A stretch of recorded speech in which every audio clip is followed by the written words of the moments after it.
Sara Duterte takes oath for the perjury complaint she filed against Ramil Madriaga at the Office of the Prosecutor of Taguig this Wednesday. Palakpakan. O para sa mga kababayan nating mga OFW na nasa gitnang silangan at ang mga pamilya nila dito sa Pilipinas. Ayan, nakikita nyo na ho ang ginagawa ng inyong House of Representatives. Okay? Nagkakagiran na, ang inaatupag pa rin ng impeachment laban dito kay VP Sara. Imbis na pag-usapan dyan sa House of Representatives kung paano matutulungan yung mga kababayan nating nasa gitnang silangan, kung paano matutulungan yung mga pamilya nilang naiwan dito sa Pilipinas, ang pinagkakaabalahan nila kung paano nila mababakla sa pwesto itong si VP Sara. Dito sa video na to, nako, hindi pa ho sila tapos mga kababayan. Siyempre, pero itong si Congressman Rufus Rodriguez, sasalansan pa rin. Pero ang gusto na lang ho talaga dito sa impeachment na to, dalawang individual na lang ho mga kababayan. Yung vocal, kumbaga, pero yan si Luis Tro, kung yan ang tatanungin, dapat ma-impeach din si VP Sara, di ba? Pero ang pinaka-vocal ngayon, itong si Atras Abante, itong si Banal na Aso, at itong si Joel Chua na kung saan naispatan itong si Pambansang Dalaga, mamahalin ho. Mamaya ho pag-usapan natin yan. Pero bago yan, like at subscribe. Masaya na ho tayo dyan. At sa mga gusto sumali sa ating community, yung join button nandyan lang ho sa baba. Wala ho tayong maraming tatalakayin dito sa video na to. Re-recta ho kagad tayo sa kurbatan. Ito si Joel Chua. Game! Madam Chair, may I be allowed to please give my opening? Yan o, yung dalawang unggoy o. Ito, anak ng toko. Ito. Yan o. Itong si Benny Boy at itong si Ortega. Stress na ho sila eh. Akala ho nila, ano lang ito, yung easy lang kagaya nung mga naunang impeachment, yung impeachment last year. Akala nila pagka latag dyan sa Justice Committee, yes man na lang lahat ng congressman. Wala nang papalag sa mga kabalbalan nila. Hindi naman maaari yun. Kayo naman o. You may proceed, Honorable Abante. Madam Chair, distinguished colleagues, at mga kababayan po na nanonood ngayon sa ating live streaming. Oh, no. The Constitution of the Republic of the Philippines begins with a simple but powerful principle. Ito'y inuulit-ulit po natin to. Public office is a public trust. Kung yung palang basihan natin, ba't hindi pa nagre-resign itong si Marcos Jr.? Kasi kung pagbabasihan natin yung public trust, public office is a public trust, dapat matagal nang nag-resign niya si Bangag kasi base sa trust rating niya. Kahit na sabihin na natin na kailangan mo nang dumaan niya sa pagsisiyasat ng ang tawag dito ng impeachment court o mapag-usapan dyan sa House of Representatives kung talagang may tiwala pa o wala ng tiwala ang sambayan ng Pilipino. Pero kung pagbabasihan natin ang kanyang popularidad, ang tiwala ng sambayan ng Pilipino sa kanya, wala na ho yung dalawa na yon. Ano pang ginagawa ng amo nyo sa Malacanang? Anak ng toko, applicable lang yung public office is a public trust kay VP Sara. Ikaw nga yung mga taga 6 district ng Maynila, di naman tiwala sa'yo, di ka nga binoto pero nandyan ka. Ang lakas mong makabanat na public office is a public trust. Hindi ka nga binoto.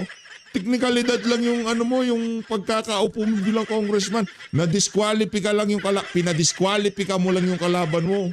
Urur na to. Na gusto ko na yung dagdagan na hindi lang po ito public trust, kundi isang sacred trust. Wow. Hindi natin may kakaila. Yan si Benny Abante, banal-banalan. Pero pagka wala na camera, yaman-yamanan. Diba? Benny Abante yan. Langya ka ha. Alam mo ka aga-aga. Brad, ulit, tatanungin kita, kumusta ang kalusugan mo? Imbis na kung ano-ano pinaatupag mo, matulog ka ng maaga, kumain ka ng masustansya, nangangayayat ka na. Langya ka. Na ito po'y bigay ng Panginoon sa atin. Hindi Hindi ito yung slogan. Hindi ito dekorasyon sa ating mga dokumento. Ito ang pundasyon ng ating demokrasya. Wow. In a democracy, leaders are accountable to the people. In a democracy, no official, no matter how powerful, is above the Constitution. And that is precisely why the Constitution gave Congress the power of impeachment. Yun. Because without accountability, Na ngayon, binababoy ng kasalukuyang pamunuan ng House of Representatives. Pasimple pa tong si Boji D, di ba? Pero kinukumpasan yan. Kinukumpasan yan ng mga siraulo sa Malacanang, di ba? Ano, sagrado yan sagrado. Pero merong sagrado na puro politika. Eleksyon, sagrado yan. Dahil dyan natin kinakasamboto natin. Pero puro politika. Impeachment, sagrado yan. Dyan natin binabaklas yung mga sanang mga nagkasala sa ating saligang batas. Pero pinupolitika. Dahil nga kayo mga politiko, wag tayong Benny Boy, sabi ko sa'yo, hindi ka tatagos dito. Wala na kayo, di na kayo tatagos sa sambayan ng Pilipino. Magmumukha na lang kayo mga siraulo. democracy By becomes...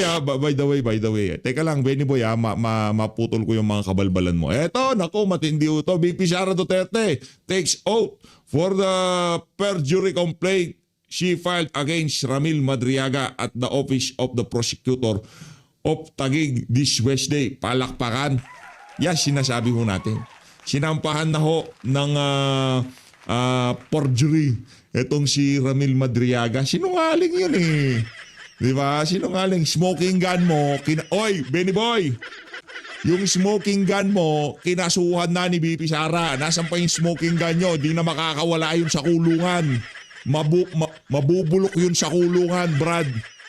At yung mga nagnakaw at tumanggap ng payola sa kickback dyan sa flood control, makukulong din yung mga yan. Kasali ka ba doon? O kung kasali ka, makukulong ka din doon. Ngayon kung di ka kasali, hindi ka makukulong. Ngayon kung kasali kayo, naku, makukulong kayo lahat. Yan ang tandaan nyo, mga something else. Without accountability, a republic begins to resemble a kingdom where those in power answer to no one. Wow, certain. We are not a dictatorship, Madam Chair. We are a democracy where we believe that we must be governed by laws made by Congress. Impeachment exists so that the people, through their representatives, Madam Chair, may ask the most serious question that can be asked of a public official. Are you still worthy Yan. of the trust given to you by the Filipino people? Brad, itanong mo yung sarili mo. Pinagkakatiwalaan ka pa ba ng mga constituent mo? Hindi ka nga binoto Bakit ka nga pala nandyan? Hindi ka ba nahihiya? Every time na nagsasalita ka, ibinabalik nila yung hindi mo naman pagkapanalo, yung pinagsiksikan mo lang sarili mo dyan sa pesto mo na yan. Hindi ka ba nahihiya dyan, Benny Abante? Grabe naman yan. That is the question before us today. Let me be very clear. This proceeding is not about personalities. It is not about political factions. And it is certainly not about the political ambitions of someone who will run 2 years from now. It is about her responsibilities to the nation because of the office she occupies today, Madam Chair. It is about whether the serious allegations contained in this complaint deserve the... Sigaw ka muna, Brad. Repent! Yun ang pinaka-paborito kong naging linyahan mo dyan Repent! Panatan mo kami ng gano'n. Bigyan mo kami ng isang repent, saka ako maniniwala sa'yo. Full and sober examination that the Constitution requires. The complaint endorsed before this committee presents several grounds for impeachment. Let me explain them in the simplest terms possible so that every Filipino listening can understand what is at stake.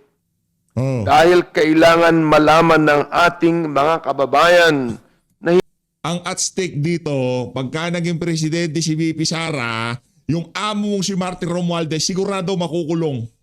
Yun ang at stake dito. Yung mga kalayaan noong mga totoong mastermind dito sa issue ng mga maanumalyang flood control. Yun ang at stake dito. Yung pangsariling interest ng mga individual na amo mo. Hindi sambay ng Pilipino, hindi accountability. Ang at stake dito yung mga kalayaan ng mga amo mo dahil sigurado kulong yan. Pati yung mga tumanggap ng envelope ng tag 2 million. Nako!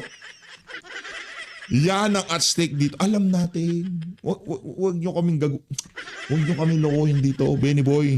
Hoy, puntahan mo kongregasyon mo, manghingi ka ng tawad dahil sa mga kabalbalan mo dyan sa House of Representatives, walang hiya ka. Di ka ba nahihiya, tumatayo ka sa pulpito tapos ganyan pinagagawa mo dyan? Diba, siguro wala pa nagsasabi sa'yo nito, ako pa lang. Sasabihin ko na sa'yo, sa susunod na linggo, humarap ka sa pulpito, manghingi ka ng paumanhin sa mga hindi constituent kasi wala kang pakialam doon, di ka nga binoto, nakaupo ka dyan. Doon sa kongregasyon mo, puro kalokohan mga ginagawa mo dyan sa House of Representatives, di ka naiyasambay ng Pilipino. Sa mga, sa mga miyembro mo. Langya ka pa, pastor-pastor ka pa. Tapos, relo mo, 10 million, 20 million. Kung ako, miyembro na, mag-aalis ako. Pastor, parang na ho ata, daming nagugutom sa Pilipinas, tapos binabandera nyo yung 20 million yung Saan ho ba talaga galing yan? Diba? Ang ikapuho namin yung aming mga inuhulog doon sa box 10% lang ho. Kahit pag sama-samain natin ng 100 basis, di tayo makakabil ng 20 million na ilan lang naman ho tayo dito sa simbahan. Hindi naman ho tayo kagaya ng kay OJC International at mga professional ang mga miyembro dahil pinag-aral ng simbahan. Di ho tayo kagaya no. Baka ganunin ka no. Ayun kay OJC iba yan. May sariling eskwelahan yan. Baka akala nyo mga kababayan.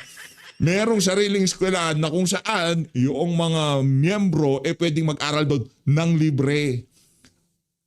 Pagka gumraduate na, nako talagang yung pagpapala talagang umaagos. Kaya kung sakali si Pastor Kibulo, merong jet, merong mansyon, merong kung ano-ano, hindi ho tayo nagtataka doon. Dahil mahal siya ng mga kongregasyon niya. At kung ano man ang bumabalik sa simbahan, ibinabalik niya.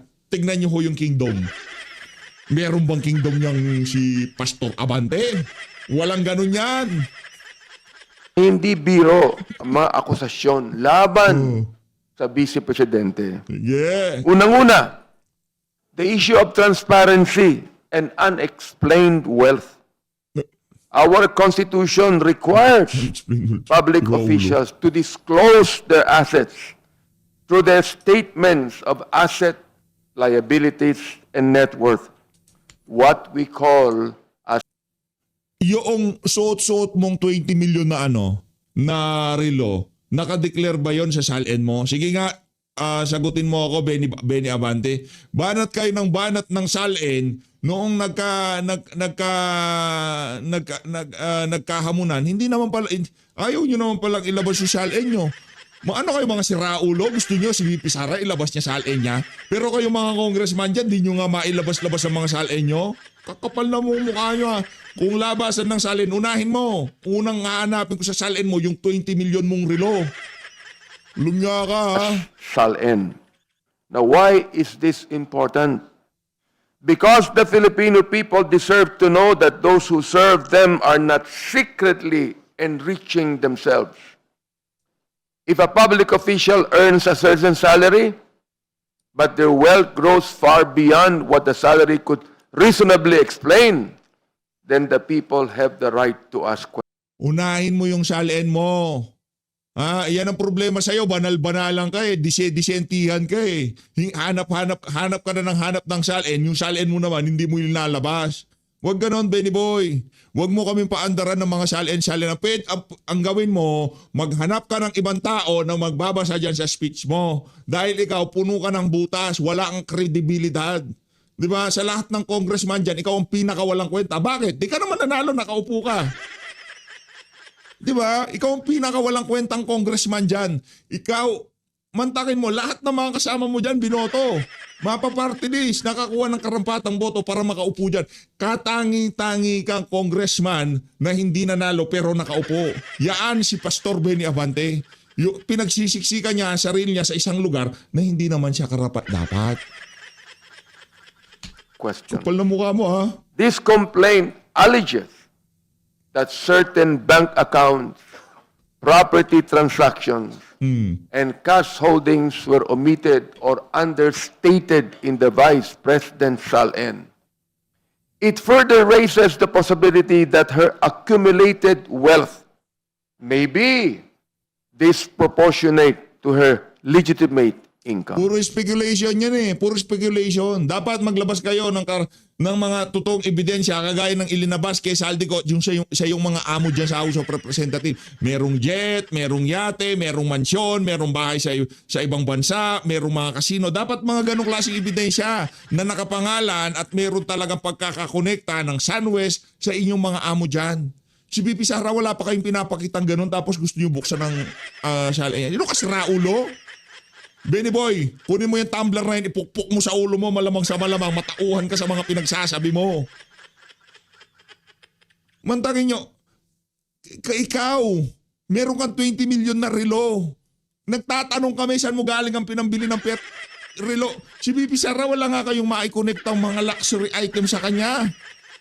Tapos bubuksan natin na SALN niya, hiyang-hiya naman siya sa inyo, kapal na mga mukha nyo. Di ba? Share mo itong video na to para makaabot dito sa banal-banalan na to. Galit na galit po tayo sa mga banal-banalan na yan. Sa totoo lang.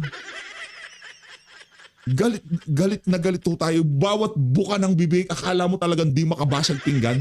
Eh, hindi naman nanalo pero nandyan. Now, if these allegations are true, Madam Chair and my colleagues, that is not a mere clerical error. Hindi po ito biro. This is not a joke. That is what the Constitution calls culpable violation. A willful disregard of the duty of transparency. Pangalawa, the alleged misuse of public funds. No. The complaint Very cites good. findings from the Commission on Audit regarding the use of confidential funds under the Office of the Vice President and the Department of Education. Let us put the numbers in perspective, Madam Chair. More than 612 million pesos in confidential funds were placed under the authority of the Vice President across these offices. And one particular transaction has raised serious questions. 125 million pesos allegedly encashed and liquidated within just 11 days in December of 2022. 11 days, Madam Chair. In ordinary life, if someone withdrew that much money and claimed it was all spent in just a few days without clear receipts, without verifiable pays, people would naturally ask, saan po napunta ang pera? According to the complaint, Raulo.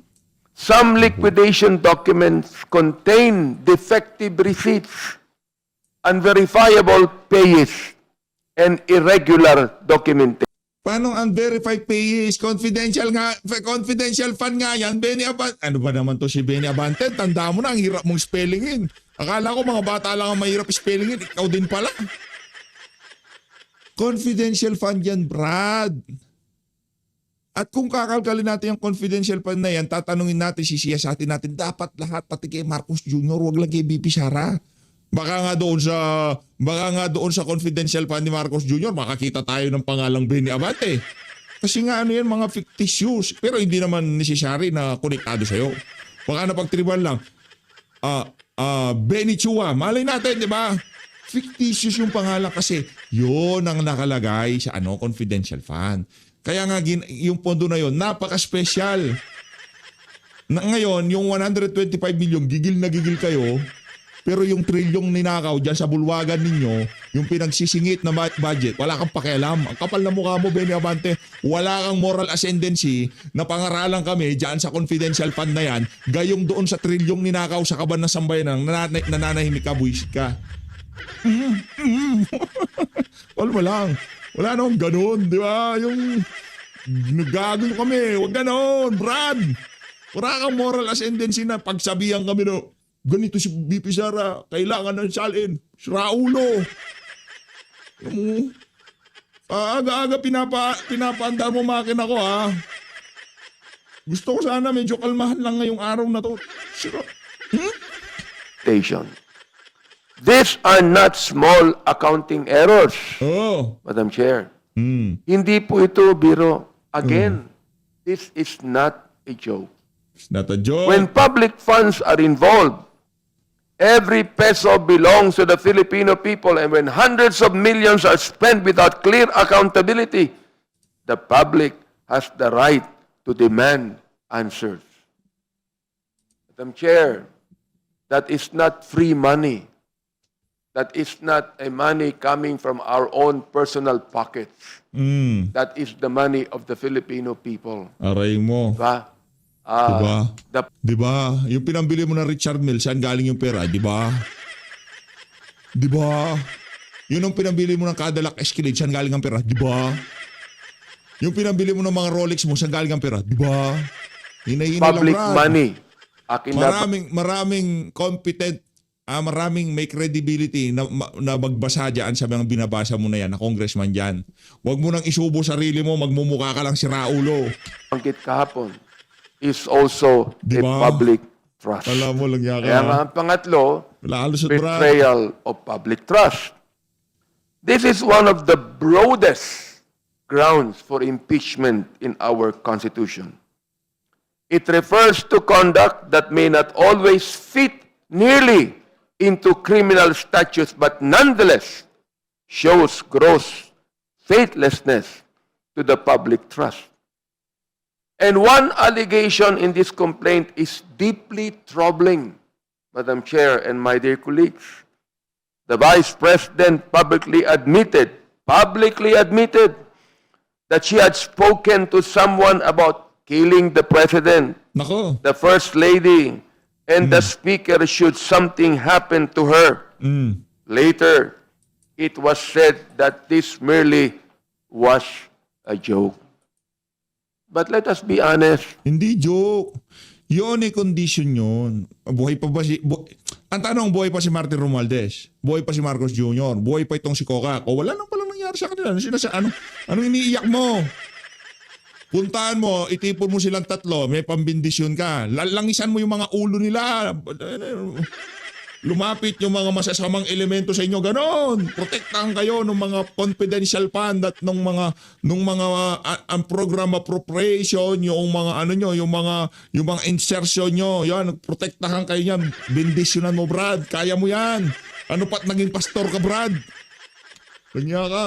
Threatening the life of the head of his state is not something that can be brushed aside as humor, particularly if this was even stated by the second holder of the authority of the land. Hindi po ito biro. This is not a joke. This is not This a joke. is not what a wife can say to the husband, papatayin kita sa loob ng kwarto. Lagi naman sinasabi siya, patayin kita dyan. Ganon, di ba? Patayin kita sa kaligayahan. Meron ganon. Ikaw talaga, Benny Abante, panibasa sa'yo. Wala na nagpapaligaya ata. Si Martin Romualdez na lang. Ganyan ka puti. Madam Chair, Oh. when the second highest official in the land speaks of assassination, even conditionally, Oh. as said by Congresswoman, Kailangan yun eh. Kailangan yung even conditionally. Kasi hindi ko talaga pagbabantayan. Conditional ho yung sinabi ni Bibi. Pag may nangyari sa akin, paano nyo pa ako ikukulong pag may nangyari sa akin? Wala, may nangyari na nga sa akin. Pero sigurado ko, may tatrabaho sa inyo. Magtago na kayo sa saya nitong si Benny Abante. Di ba? Ganon yung Benny Boy. Digamo, Halimbawa, sinabi ko sa iyo, Benny Boy, pag may nangyari kay PH update, kikilitiin kita. Akala mo, Benny Boy, ha? it shakes the foundation of public trust Akala mo, Benny because Boy, leadership carries weight. Words from high office carry consequences. Tanungin natin ng ating mga kababayan. If you had a neighbor who worked as an employee in a government office and your neighbor posted a video saying he was planning to kill you, hahayaan mo lang ba? Or would you not want to Iba, kayo na naman, minemekos-mekos na naman ang Benny Abante. Hindi ganun yun. Hindi sinabi ni BP, hindi pinagpaplanuhan ni BP Sara na merong mangyaring masama doon sa mga siraulo niyong amo. Ang sinasabi niya, pag halimbawa ako, may nangyari sa akin, may kalalagyan kayo. Ganun yun. Wala pa naman nangyaya. Sabi mo sa mga amo mo, protektahan nila si BP Sara dahil pag kami nangyari kay BP Sara, nako, yung mga Duterte na yan, hindi ho nagbibiro yan. Pagka sinabi ng mga yan, bibigyan at bibigyan mabibigyan at mabibigyan niya mga walang yan niya. Pagka naging pagka meron nangyari kay BP Sara, naku, mabibigyan niya mga siraulo na yan. Yan ang sigurado natin dyan. report that person to his superiors and have him held accountable for his actions?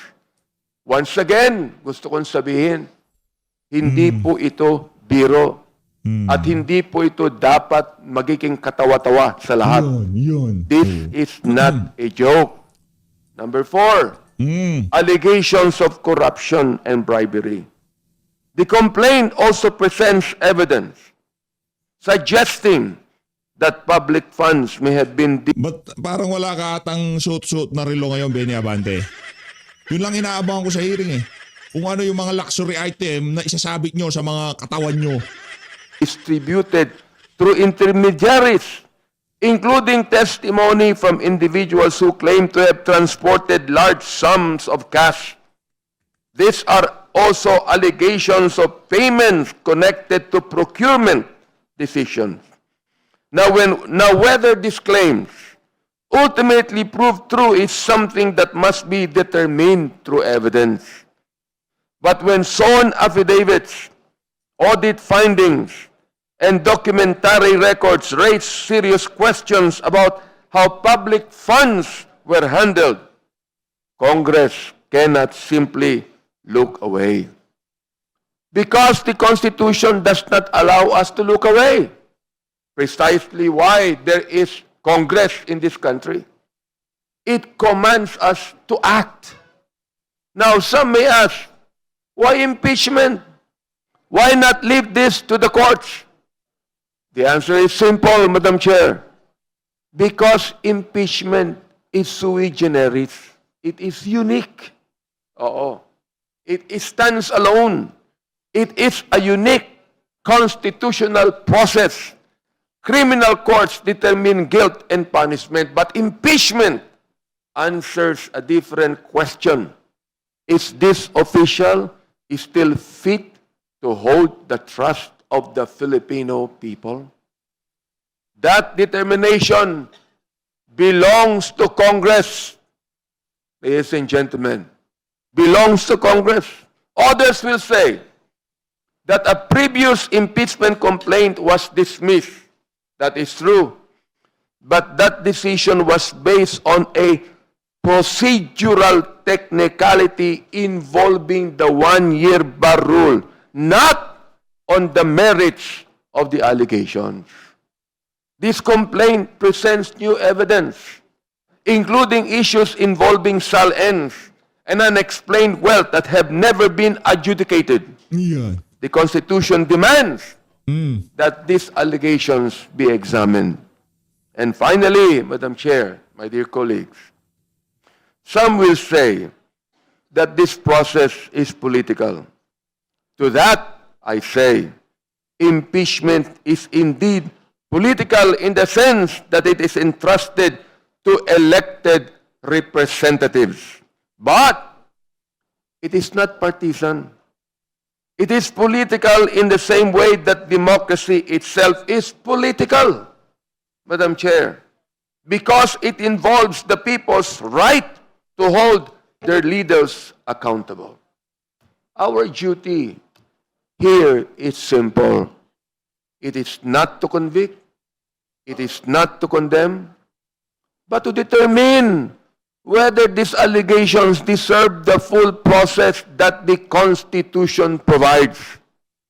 If we refuse even to examine them, we send a dangerous message that powerful officials can evade scrutiny simply by attacking the process.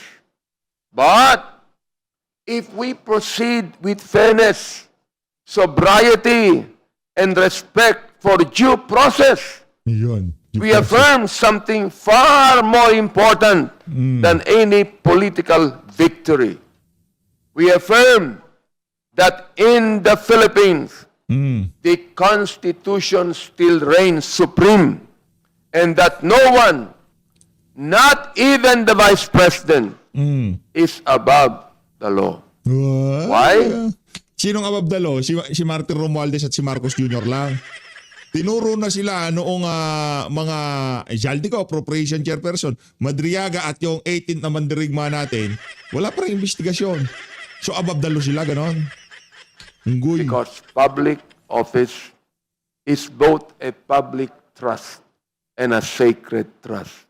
Uulitin ko Hindi mo na po, naman kami. Madam Chair, hindi Kanya ka. po ito biro. This is not a joke. This is a solemn responsibility. And perhaps these words would also issue a warning to some of our colleagues that will make stupid analogies, Mr. Chair. I would not hesitate even to question that. Ito po, seryoso po ito. Gawin nating seryoso ang impeachment complaint na ito. Maraming salamat po, Madam Chair. Next. Sinong Thank you, susunod na Honorable papalagpagin ni Abante. PH Update? May we Next. know if the Honorable Ortega wishes to Ortega, deliver ayan, yan ang gusto manifestation ko. as well? Yes, Oh, Madam no. Chair.